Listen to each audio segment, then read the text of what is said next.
السلام علیکم ورحمۃ اللہ وبرکاتہ۔ میں ہوں آپ کے ساتھ محمد شاہد انور قاسمی۔ مفتی شاہد انور آفیشیل یوٹیوب چینل میں آپ تمام حضرات کا خیر مقدم ہے۔ ناظرین کرام، آج ایک اہم اور بہت ضروری بات آپ حضرات کے سامنے بیان کرنا چاہتا ہوں۔ ہم میں سے ہر مسلمان اس بات پر کامل طریقے سے یقین رکھتا ہے کہ اللہ رب العزت ہر چیز سے واقف ہے۔ اللہ رب العزت سے کوئی بھی چیز، چاہے وہ چھوٹی ہو، بڑی ہو، چھپی ہوئی ہو یا ظاہر ہو، اللہ رب العزت ہر چیز سے واقف ہے، ہر چیز کو جانتا ہے، اللہ ہر چیز کو دیکھ رہا ہے۔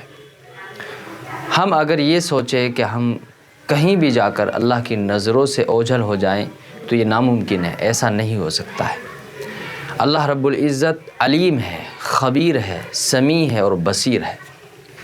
ہر چیز کو جانتا ہے، ہر چیز کو دیکھتا ہے، ہر بات کو سنتا ہے، چاہے وہ بات ہم زبان سے کہیں یا نہ کہیں، چاہے وہ راز ہائے سربستہ کیوں نہ ہو جو ہمارے دلوں میں اور ذہنوں میں چھپے ہوئے ہوں، چاہے وہ افکار اور خیالات ہی کیوں نہ ہوں جن کو آج تک اور اب تک ہم اپنی زبان پر نہ لا سکے اور اپنی زبان سے جن کا اظہار نہ کر سکا، لیکن اللہ رب العزت علیم و خبیر ہے اور وہ ہر چیز کو جانتا ہے۔ بتانا یہ چاہتا ہوں کہ اس زمانے میں عام طور سے ایسا ہوتا ہے کہ ہم لوگ کسی جگہ پر جا کر لوگوں سے چھپ کر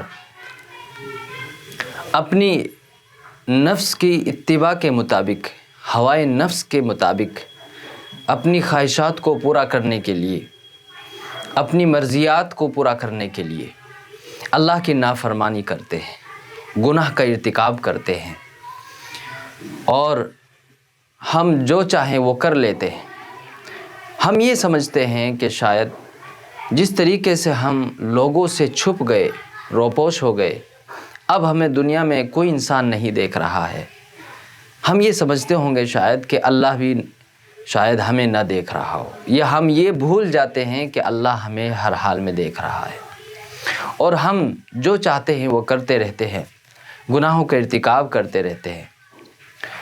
تو ایسے لوگ کہ جو چھپ کر گناہ کرتے ہیں، تنہائی میں گناہ کرتے ہیں، خلوت میں جا کر گناہ کرتے ہیں، لوگوں کی نظروں سے اوجھل ہو کر گناہ کرتے ہیں، ایسے لوگوں کے لیے حدیث شریف کے اندر بڑی سخت وعید آئی ہے۔ چونکہ یہ دور موبائل کا دور ہے، اور موبائل ایک ایسی چیز ہے کہ اس کے اندر اچھی چیزیں بھی ہیں اور بری چیزیں بھی ہیں۔ اس موبائل کے ذریعے سے انسان اپنی من مرضی اور من کے مطابق، اپنی نفسانی خواہشات کے مطابق چیزوں کا استعمال کر سکتا ہے۔ یعنی اگر میرا دل یہ چاہ رہا ہے کہ میں میوزک سنوں، گانا سنوں، فلمیں دیکھوں اور فحش ویڈیوز دیکھوں یا برہنہ تصاویر دیکھوں، غیر محرموں کو دیکھوں، تو وہ آسانی سے دیکھ سکتا ہے۔ اور اگر کوئی یہ چاہے کہ اس کے ذریعے سے میں بیانات سنوں، تلاوت قرآن کریم سنوں، نعت شریف سنوں، تو اس کے ذریعے سے یہ اچھے کام بھی کر سکتا ہے۔ لیکن انسان کی فطرت ہے کہ انسان کا نفس وہ غلط چیزوں کی طرف جلدی مائل ہوتا ہے، بالمقابل کہ وہ اچھی چیزوں کی طرف مشکل سے چلتا ہے۔ تو اس لیے ایسے لوگ جو تنہائی میں چھپ کر لوگوں کی نظروں سے اوجھل ہو کر گناہ کرتے ہیں، ان کے لیے حدیث شریف میں بڑی سخت وعید آئی ہے۔ حدیث شریف کیا ہے؟ حدیث شریف آپ ملاحظہ فرمائیں۔ عن ثوبان عن النبی صلی اللہ علیہ وسلم انہ قال لأعلمن اقواما من امتی یأتون یوم القیامة بحسنات امثال جبال تہامة فیجعلها اللہ عز وجل ہباء منثورا۔ قال ثوبان یا رسول اللہ صفهم لنا جلهم لنا الا نكون منهم ونحن لا نعلم۔ قال اما انهم اخوانكم ومن جلدتكم ويأخذون من الليل كما تأخذون ولكنهم اقوام اذا خلوا بمحارم اللہ انتہکوها او کما قال علیہ الصلاۃ والسلام، رواہ ابن ماجہ فی سننہ۔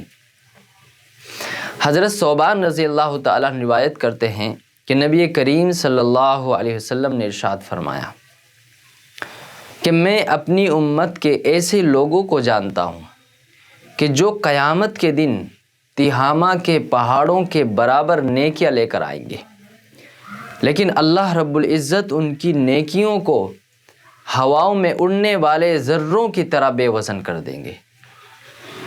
حضرت ثوبان رضی اللہ تعالی عنہ نے عرض کیا، اے اللہ کے رسول، ان لوگوں کا حال ہم سے بیان کیجئے تاکہ ہم ناواقفیت کی وجہ سے ان لوگوں میں سے نہ ہو جائیں۔ تو نبی کریم صلی اللہ علیہ وسلم نے ارشاد فرمایا،